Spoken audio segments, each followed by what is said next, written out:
Madinah Institute for Leadership and Entrepreneurship, MILE. Great. Glad to be here for the webinar. Apologize for the delay. Interesting comment about the problem-solving styles issue, and we could talk about that and how problem-solving styles might address confusions that we have. The issue this morning, just not realizing the time change and how that affected some things in terms of the time of the webinar. But glad to be on.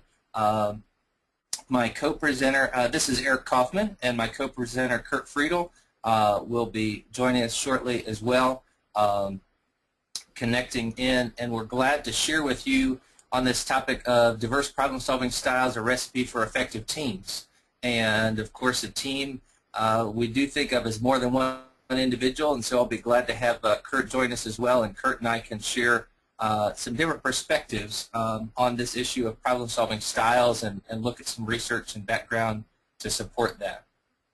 In terms of the objectives for our session today, we're looking at analyzing problems associated with working in a group or team, describing effective leadership and problem-solving in groups and teams, and recognizing how individual problem-solving styles affect group interaction, and in the end, looking at identifying some practical strategies to improve team performance in the face of change.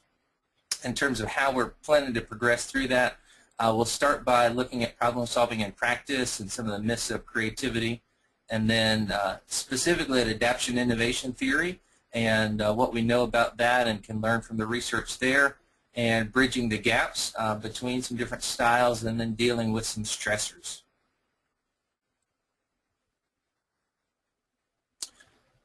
In terms of a starting point, we really could take some value from looking at some things all around us. Here at Virginia Tech, our mascot is called the Hokies, and so we have some of the graduates here, some alums of Virginia Tech that we refer to as Hokies that have founded a new company, and it's really an e-greeting card machine that they're looking at replacing the card aisle at a store and really combining some things with social media, but yet you get a hard copy and something that you can have and hold on to. And we want to use this as an example, kind of thinking about sort of framing some different aspects of problem-solving styles. These quotes are from an article that was written about them and their company, and so you can see they started from this idea believing that there was a space for more personal greeting card experience, realizing that sales of greeting cards were going down, people were frustrated with that, and their goal was to empower customers and create a unique, convenient, relevant, and meaningful card through digital browsing. And so kind of combining what you can do with a computer, but being able to print exactly the greeting card that somebody wants right there. And they've said people don't value greeting cards, but they do find that they do to some degree. They like getting one. What they don't value is the shopping experience that they have. And so these three students, to begin with, as part of a class project, really came in and they put together the idea, had this idea for the card aisle, and they didn't have any greeting card experience, but each of them brought something different to the table in terms of what they were wanting to do, and each bringing something else in. So the machine that they have, a really innovative idea to disrupt inflated costs of greeting cards with technology, and what they were able to do is create a personalized, cheaper card that prints in less than 2 minutes.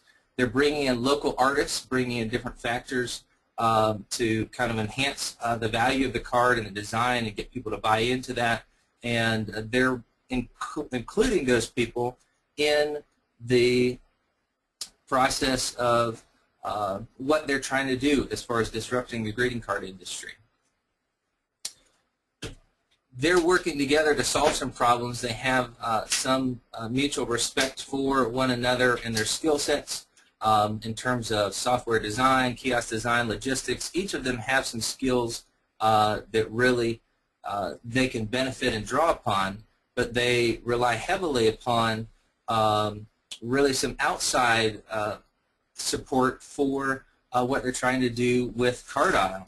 And so they're looking at how do they enhance the team that they already have in place and really kind of build upon that for better value. In terms of creativity and are they a creative team and kind of what are we trying to do with creativity, there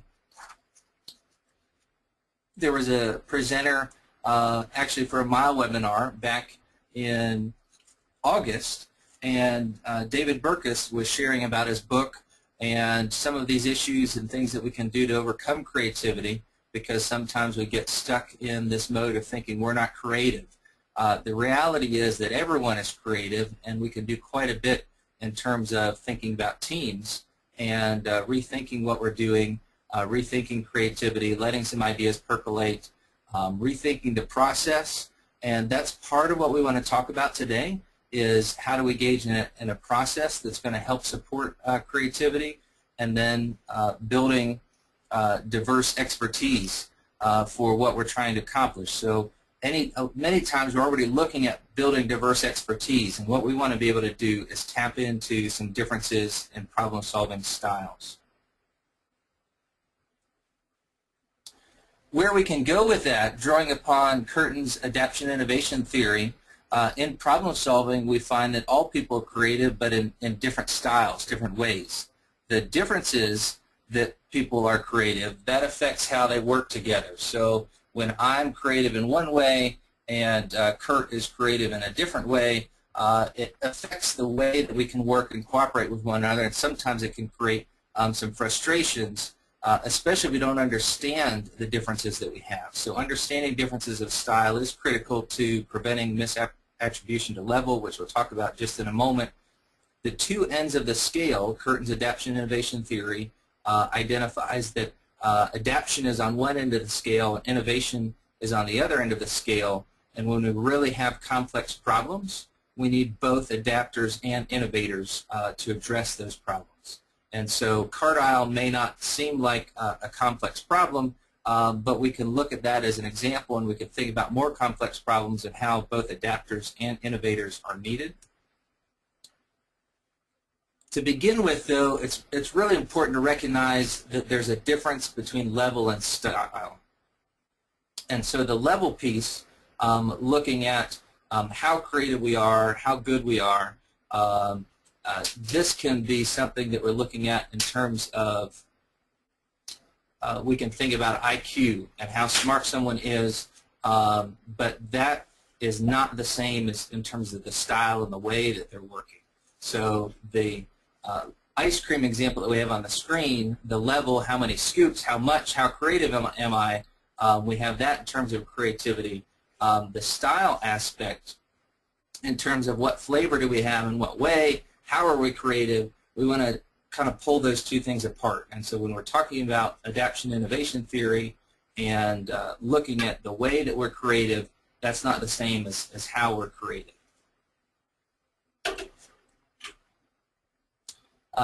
Style preferences in terms of the way that we're looking at this, more adaptive, more innovative.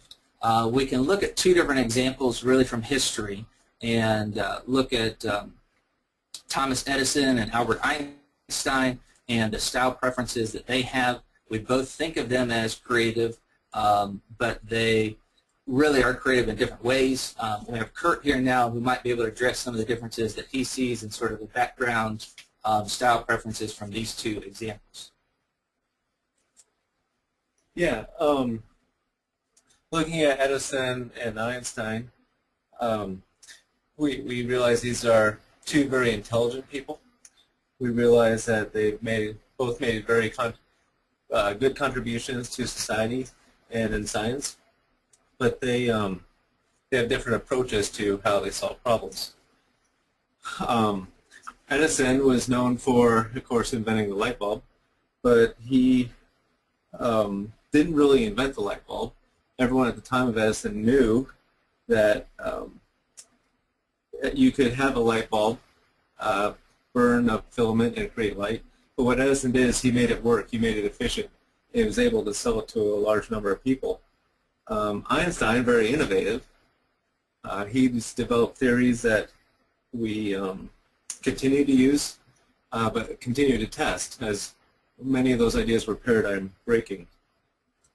I want to express some of the differences in the constructs of how they solve problems. For example, brainstorming is an idea that is very innovative in how people communicate ideas. Innovators love to brainstorm. They like the idea of putting up a bunch of ideas on a piece of paper and finding out which ones could work or may work. The more adaptive individuals don't like to brainstorm because they've already identified a good problem and they know a good solution, and they see brainstorming as a waste of time. Working within paradigms, I think Edison and Einstein are a good example in the sense that Edison was very focused on being paradigm consistent, making things better, making things improvements, where Einstein was more focused on how to make things different.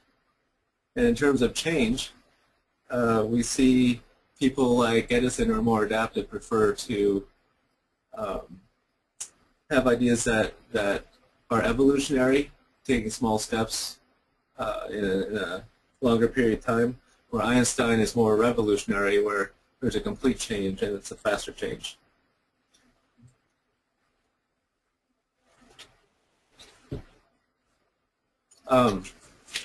Another good example of being more adaptive, more innovative, related to Carlyle. The straddle technique was a technique used for high jumpers all the way into the 50s and early 60s. It was a predominant style because it was an easy way to get over the bar, but there's also a no diving rule back then where you had to land in a sand pit. Along came, and with that loosening of the structure of the constraints of the structure, they decided to put a pad in on the other side of the bar, and that allowed for the Fosbury flop, which was a huge innovation in high jumping because of that loosening of the structure. But I want to point out that Dave Fosbury, when he did the first Fosbury flop in the 60s and used it in the Olympics in 65, and later using it to win the gold medal in 68, he, I would say he may not be the most innovative individual because he was the guy that made it work. And if you look at high jumping records, have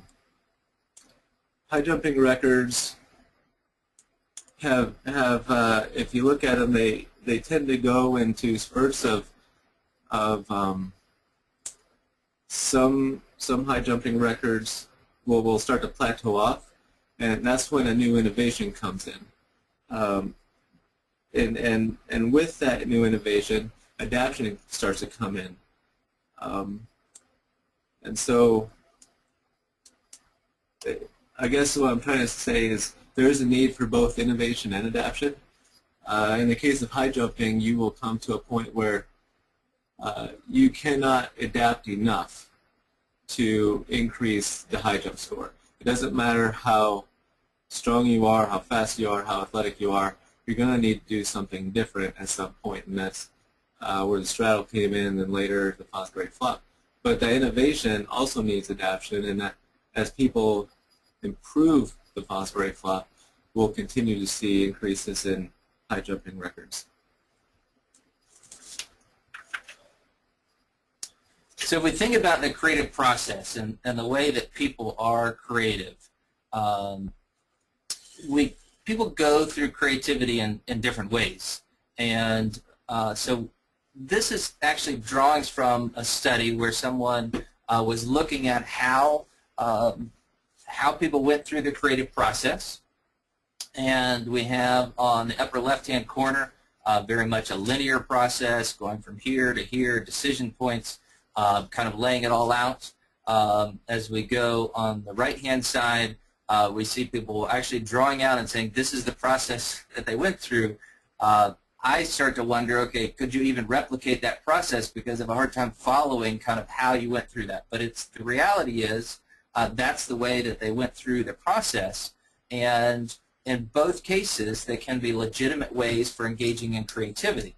If we look at this from an adaptation innovation angle, we see more adaptive on the left-hand side and more innovative on the right-hand side, and being able to look at that in terms of the process that people go through, and they can go through this in teams as well, and kind of considering how their process might be. And so we can go back to the myths of creativity and saying, look, we need to rethink process, we need to look at different ways and kind of consider how those contributions come into play.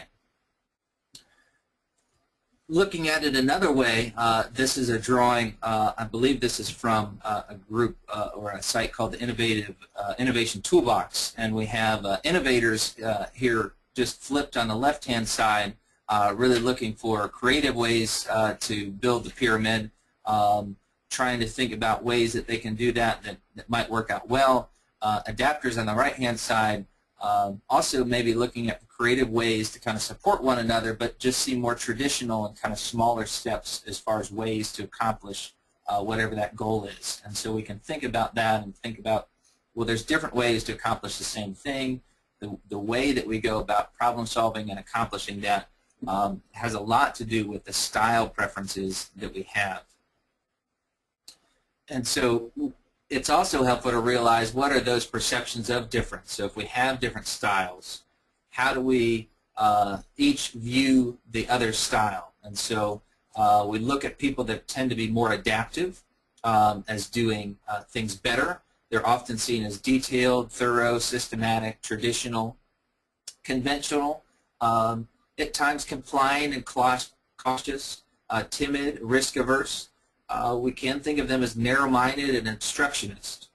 On the flip side, people that are more innovative, and this is on a scale kind of looking at a range, but we think of more innovative as doing things differently.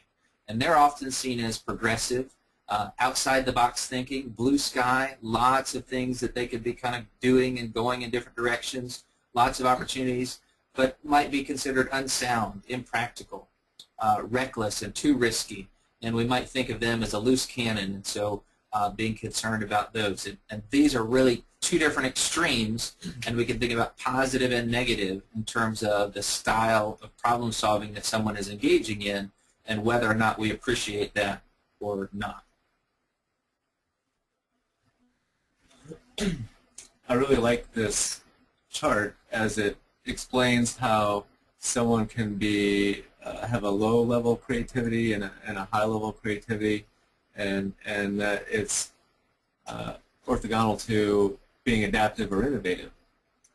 And you can start to see how someone can be very highly creative, as in the case of Edison and Einstein, and yet still be adaptive. And you can start to think of different occupations, perhaps, or different people that may fit into one of these quadrants. For example, I would take the people at Cardile and put them as innovative and creative. They had a lot of original ideas, very insightful, unconventional, as they broke the paradigm of the greeting card industry. On the other hand, someone who is adaptively creative at a very high level, I would say would be someone like Steve Jobs. Steve Jobs is given credit a lot towards being innovative, but if you look at many of the inventions, like Edison, he didn't come up with the actual idea, he made those ideas better. A good example is even the iPhone. A lot of people give him credit for the iPhone, but there's evidence that the iPhone was invented as early as 1992 with a collaboration between IBM and Bell South, which even had a touchscreen with apps. So that idea had been around for quite some time. A colleague of mine actually tells a story of it was coming up on Thanksgiving dinner, a big celebration with family coming over, and there were some plumbing problems. I believe this is a garbage disposal, and she didn't know what to do. There's no way to get help at on a holiday eve, and she called up her dad, and her dad said, "Call this guy." This guy came over. He wasn't able to do a complete repair of the plumbing, but what he did is he provided some duct tape and made a tool to fix the plumbing, and it still works to this day. 5, 6 years later. So it could be a low-level creative position in plumbing, but also very adaptive, and he made this thing work that still works today. So we've expressed this idea that the style is a continuum, which makes Curtin's theory of adaptation innovation and the tool to measure adaptation innovation unique, as in many styles are categorical or dichotomous. You're either a series of letters or so forth, but there is a continuum. The total range is 32 to 160. However, we tend to see most people between the range of 45 and 146. The midpoint is 95. It is a true bell curve in the sense that most people in the general population tend to score at 95. If you have a score above 95, you tend to be more innovative. If you have a score below 95, you tend to be more adaptive, and that's respective of the population in general. We do know that through 40 years of research, the KAI cuts across culture and language and age and race, whether it's, well, there's lots of different studies with different countries indicating that the midpoint for all those groups is still at 95. Not a significant difference, but we do see a tendency for women to score closer to 91 and men closer to 98. We don't really have an explanation for that difference, but we do see it on occasion, but the average does tend to be 95. Dr. Curtin, who came up with the theory, thinks that change could be evolutionary or even biological. And then, of course, you can see here that people who score 95 or higher tend to be focused on challenging structures, challenging the common rules to solve a problem. They focus on doing things differently, and they manage change through revolution. More adaptive people scoring less than 95 work within the problem, work within the definition, work to make things better, focused on evolution. And because it is a continuum, it's not that you are innovative if you score above 95, or you are adaptive if you score less. It's relative to other people as well.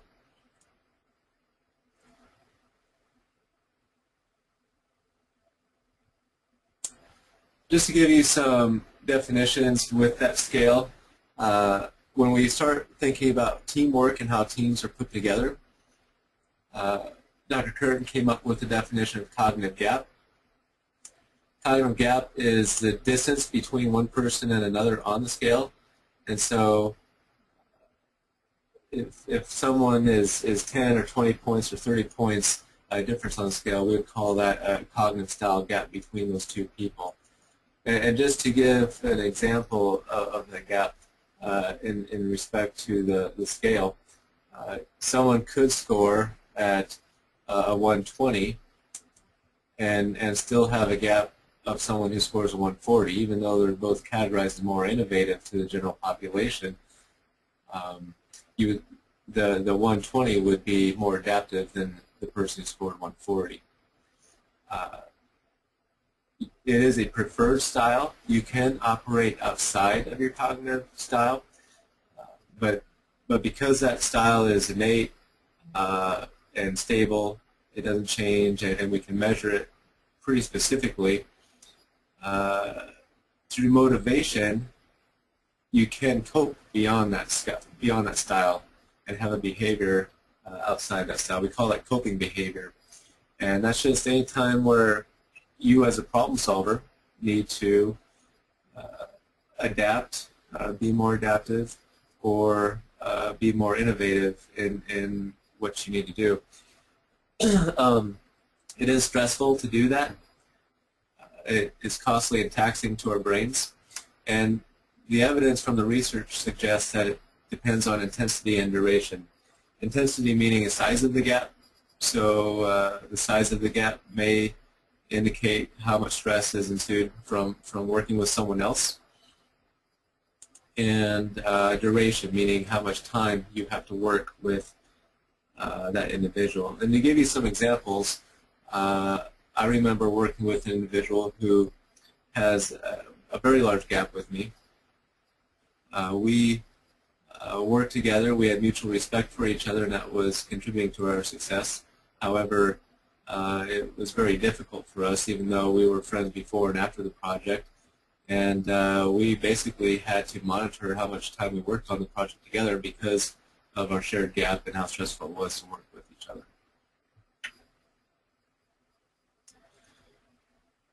So think about a person with whom you share a cognitive style gap. It could be an office administrator, it could be a supervisor, it could be a friend, it could be a spouse. And think about what are the problem-solving characteristics of that individual as different from your own. And then how do you cope with that individual given that gap that you may experience? It may be useful to write this down and think about, but for the sake of time, we'll move on to the next slide. So because of kind of gap, every time we come together to work together to solve a problem, every problem is really two problems. And Dr. Curtin eloquently phrases this as problem A and problem B. Problem A is the task at hand. That's why we're coming together to solve a problem. Problem B is all distractions from problem A. And because the brain research tells us we can only focus on one problem at one time, we either need to focus on problem A or problem B. So you can see here, if we're successful at problem A and successful at managing problem B, everyone's happy. Sometimes we're successful in managing problem A, but not well at managing B. We're unsuccessful, and things don't go so well, and we possibly become unhappy. It's a case of managing diversity. Our diversity sometimes distracts us from what we should be solving. But if we're successful through mutual respect and motivation in managing that problem B, we can become successful. And the contribution of adaptation innovation theory and problem-solving style is thinking style is diversity beyond race, gender, ethnicity, age. Cognitive style is diversity of how people think and should be considered in the management of problem B so that we can focus on problem A. So in terms of the cognitive gap in problem A and problem B, we can have a cognitive gap between our own problem-solving style and whatever problem-solving style is going to be most useful and efficient and productive in solving whatever problem A is. And so we can have a gap between the way that we like to solve problems and the problem-solving style that's needed. We can have a gap between the way that we solve problems as individuals and an individual that we're working with, so that can be one-on-one.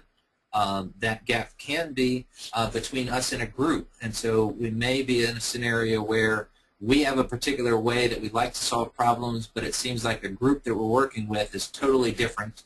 And the group gets along fine, but we seem like we're an outlier. We can have the same issue between groups, and sometimes we have two different groups which are working to solve the same problem, but they don't get along well because the way they solve it is different. And we see this quite a bit in terms of some political issues at times. We may have one group that says, well, we're going to go through the process, and we're going to write our legislator, whoever the decision-making body is, we're going to kind of use some traditional sort of mechanisms and approaches and make incremental steps of progress. And we may have another group that's working on the same problem, and they may say, no, we need to use all different methods, and we're going to put everything on the table, and we're going to strike, and we're going to riot, and we're going to do different things. And not all of those are indicative a specific problem-solving style, but you can see two different groups that would approach the same issue very differently. And we can have that in terms of cognitive gap and say, look, I'm not comfortable that way. I like approaching it this way, and the other group says, I'm not comfortable with it that way. I like approaching it this way. And then, of course, we can have the same gap between the group and the problem.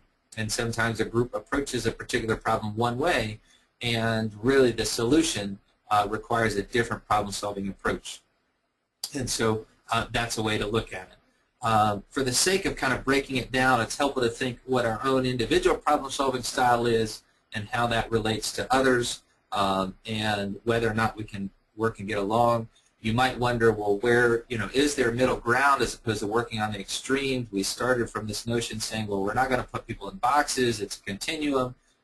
And there can be some middle ground when you're working in a group. What we do know is that a 20-point gap in style can inhibit some communication, working together, some trust.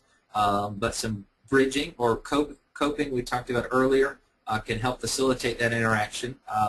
We want to, from a coping standpoint, Curt and I tend to be rather far apart on the KAI, and so sometimes what that means is the way that we work together is just a little bit different. I tell people, Curt and I work very well together, but it may not be wise for us to lock ourselves in an office together for a whole day and force ourselves to work together.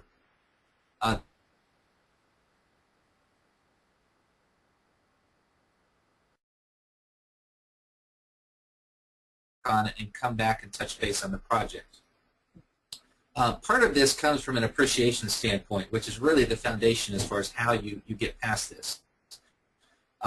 But really there's times when you may be so different from someone it's hard to see what the connections are. And someone in the middle can serve as a bridger, can help facilitate that. I want to go briefly back to our example with Cartile, and the three founders of Cartile are relatively close to one another. Where they may be needing some bridging is actually as they bring more people in, some additional expertise, and they grow their company, they may have people who tend to be very different from them in terms of their problem-solving style. Now where they stand right now is they appreciate that they need some people that are different from them, and they're wanting to know kind of how do they take advantage of those different problem-solving styles, different areas of expertise, and we can take advantage of that. The issue is if they tend to collect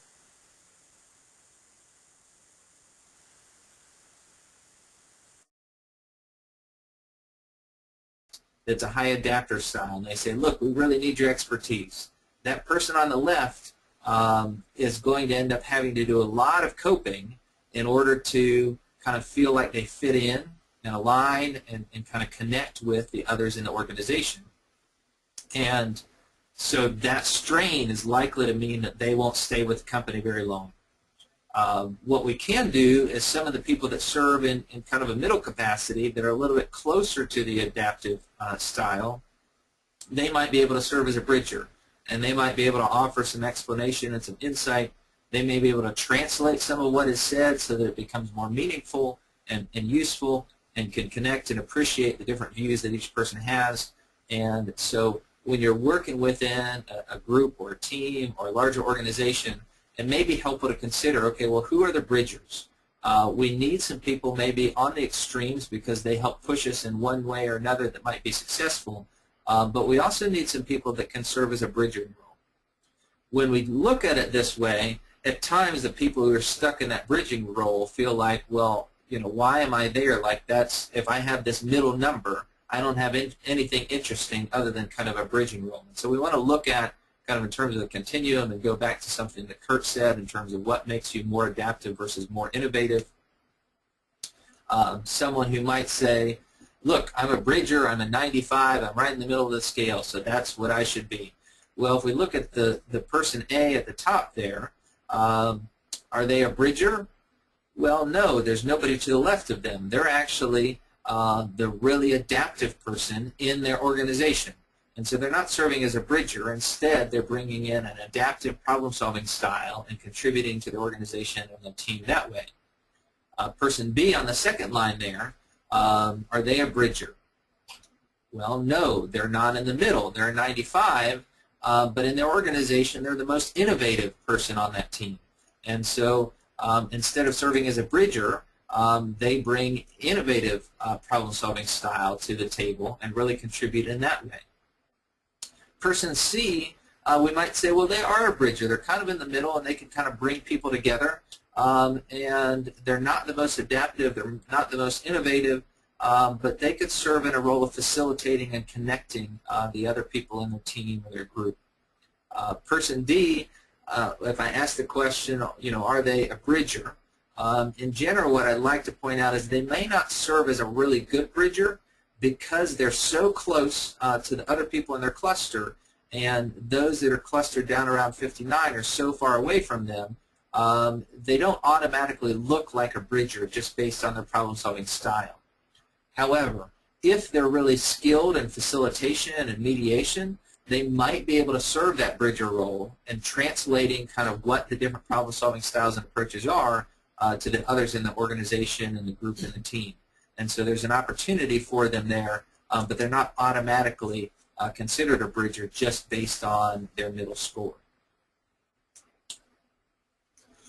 I think as we look at moving forward with AI theory and future research, some of the things that we can look at is how do we manage problem B, given the skill sets we have, what are the best skills to be a bridger, but also how do we focus on working together. And some of the work by Carver, Sheard, and Wintraub on behavioral self-regulation gives us some insight. We actually took their inventory to measure some of these stressors and ways to cope with cognitive style gaps of teachers and students in the classroom.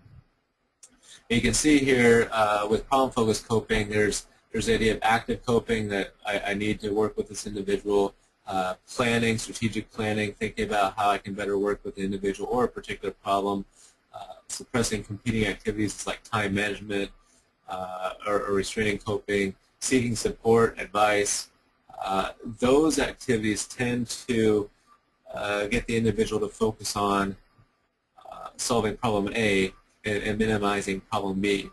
The emotional focused coping, such as seeking emotional support, reinterpreting everything as positive, acceptance, denial, turning to religion, basically saying it's out of my control. I can't do anything to focus on solving the problem with this individual or on this problem in particular. Those coping strategies tend to not be positive in terms of focusing on problem A. They tend to help, and I don't want to say that they're all bad things, but in terms of focusing on problem A, they are not likely to help. And of course, there's some other coping strategies that these individuals have identified, such as venting and turning to drugs and alcohol. Those things are not supportive at all. With that, we're really interested in the questions that you have and the ways that you can see adaptation innovation theory playing out in your groups, your organizations, your teams. We really do believe that based on more than 30 years of research on adaptation innovation theory, really looking back, I think we're now about 40 years of research on adaptation innovation theory, seeing how they can connect. And we have practitioners all around the world who are continuing to use this and seeing value and every day looking for the benefits from there. And we're interested in the questions that you have about the theory, about how it might work for your particular scenario, or maybe some comments or feedback. Well, thank you, folks. Thank you very much for this presentation, Dr. Eric and Dr. Friedel. Folks, we are open for the question and answers now. If you have any questions, you could put it in the question box, or you could raise your hand. There's a hand icon available on your webinar console. I shall give you an opportunity to speak to the speakers. So if you have any questions, you could put it in the question box. I'll be happy to read them over on your behalf, or you could raise your hand. I see there's one hand already raised, so let me go and see. We have Hanan Al-Hamhouni. Hanan, could you please introduce yourself and ask the question? You've raised your hand. Hello. Hello, yes, we can hear you, sister. Could you please introduce and ask the question? Yes. Just wanted to clarify more on the approaches to the problem versus emotion, in which scenarios they could be applied, whether they're more fit for the adaptive or for the innovative style. Thank you very much for your question. Art or Friedel? So I think on the surface, and I'll let Curt weigh in as well, on the surface, these coping mechanisms are not in themselves adaptive or innovative. Really, either if you're on either end of the spectrum, these are things that you might turn to. And this research was saying, look, in some cases, you're doing some positive things. You're actively working to kind of meet the needs, managing problem B in a way that's you can address problem A. And I think one of the things to highlight is there are emotion-focused coping, which we may not really find them to be productive for actually accomplishing what our main goal was. They may help us to get by, but we have to be cautious and think about the way that we cope with problem-solving style differences is really going to affect the outcome. Yeah, and just to add, we did research looking at these coping techniques in different classrooms. We looked at 9 different classrooms, and what we found was the teachers in those classrooms, despite the gap that they shared with their students, students tended to either have problem-focused coping or emotion-focused coping, is either or. So we started to see different teachers have strategies. We're not sure what they were doing exactly because we didn't interview them afterwards, but we noticed that the relationships with the gap was either focused on problem coping or emotion focused coping. Okay, thank you very much, Sis Hanan, for the question. Let me move to the question box. There's another one. Has this recipe of problem solving been used in public sector at the government level to manage conflicts or disputes involving different countries? I can begin to answer that question. Yeah, it's been used in many organizations, some Fortune 500 and Fortune 100 companies, as well as small nonprofits. I know it's actively used in many military organizations. It's rarely used throughout. It just doesn't have the name recognition as other inventories such as the Myers-Briggs or the DISC. Yeah, I don't have a specific example in terms of government between countries. I think it has potential, and at its core, there may be some things that some of you on the webinar have already been engaging in, kind of appreciating differences. And this just gives you another way to kind of frame that and to be able to think about it. Certainly, you know, we could look at some case studies of people who use the actual instrument for measuring and identifying the problem-solving style. And that's useful. In the end, if you buy into the theory, there's value from it, even if you don't have the assessment with specific scores. Okay, thank you. And we have one more question. Under emotion-focused coping and reinterpretation in specific, could you elaborate a bit under the pretext of linguistic differences that teams might have problems in understanding and interpreting?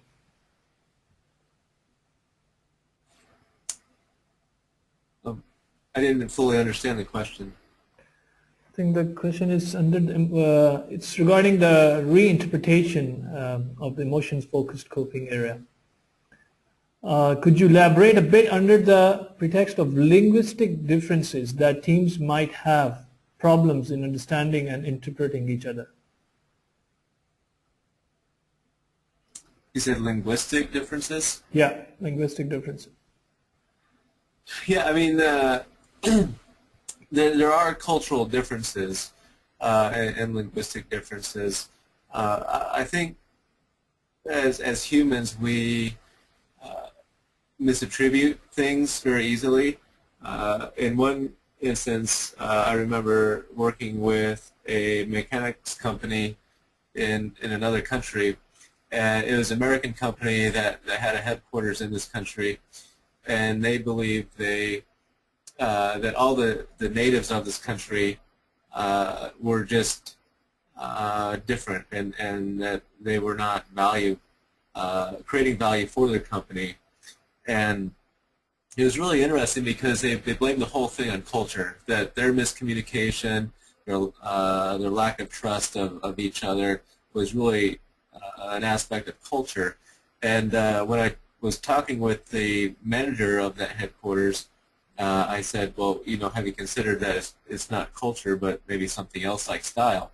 And so he said, sure, let's just try it out. So we gave everyone the KAI, and sure enough, we saw a large gap between the Americans, who were much more innovative, and the native people of that country working for them were much more adaptive, and it wasn't culture at all. And once we were able to distinguish that this was style, we could more readily address the problem and focus on problem A, realizing what the issue of diversity really was.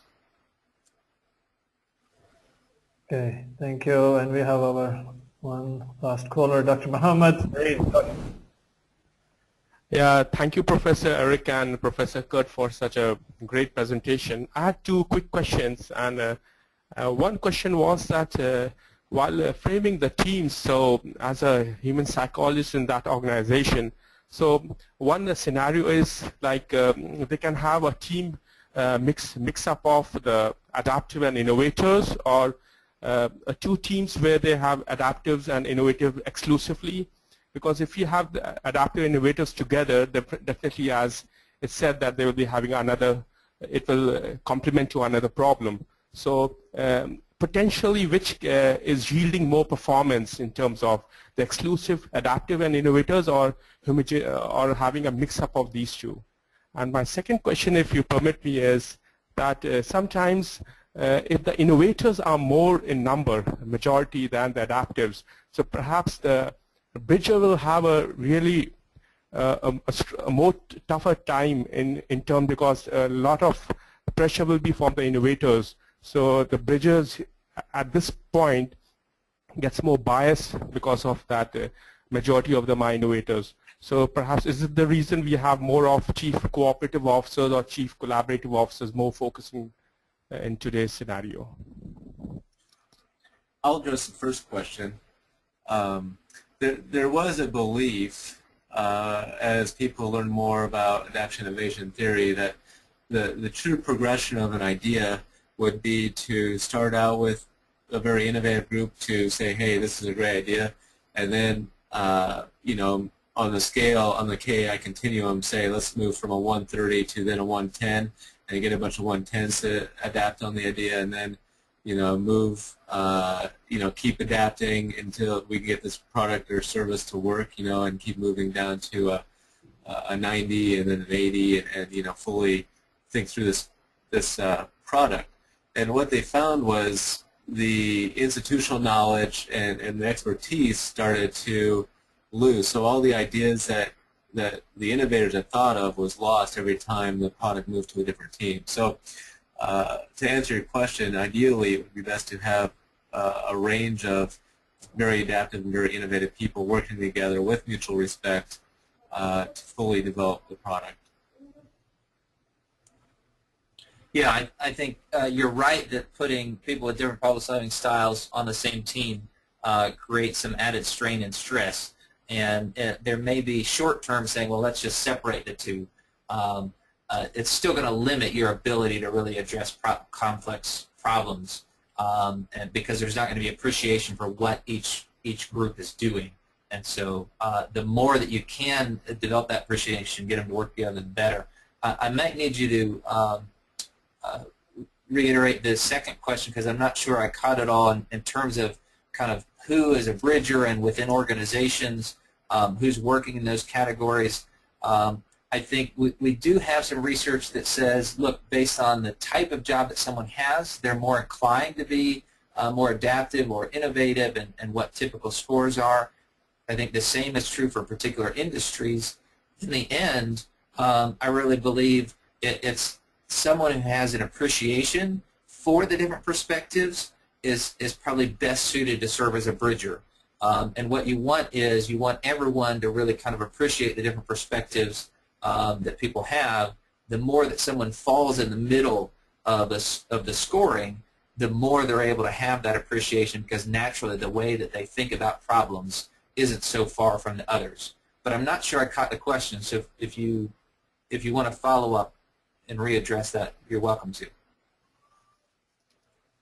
No, thanks. I could understand, but just like I was thinking, like if in the group of, as we say, that the majority in the team are innovators, and the role of that bridger becomes somewhat influenced by, because the majority of innovators, they may try to influence the bridger in terms of biased decisions.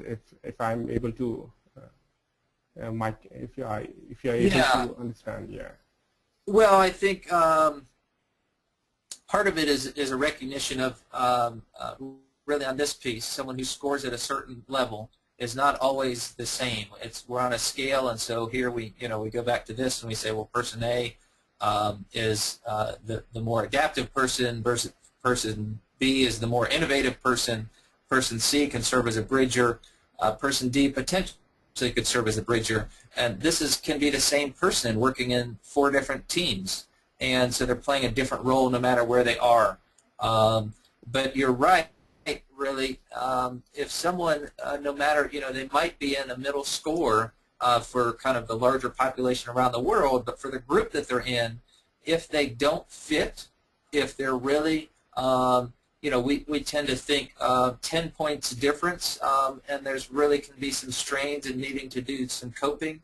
When they get beyond 20 points difference, there's really some confusion about what each person is saying and what they mean, and the coping can be a strain, and someone will align and cope in a way where they behave to fit what the group is, but they're only likely to do that for so long.